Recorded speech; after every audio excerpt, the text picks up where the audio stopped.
What is the value of the expression shown below? Negative 66 minus negative 105. With the expression, we see that we have subtraction.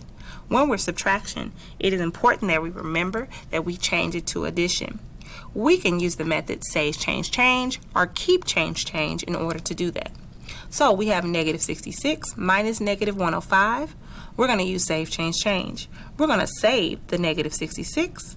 We're going to change the minus to a plus, and we're going to change the negative 105 to a positive 105. We end up with the expression negative 66 plus 105. Now that it's an addition expression, we're going to follow the rules for adding different signs.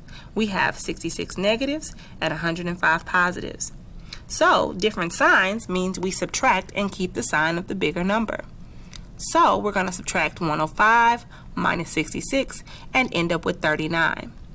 Since there are more positives than negatives, the answer is positive 39.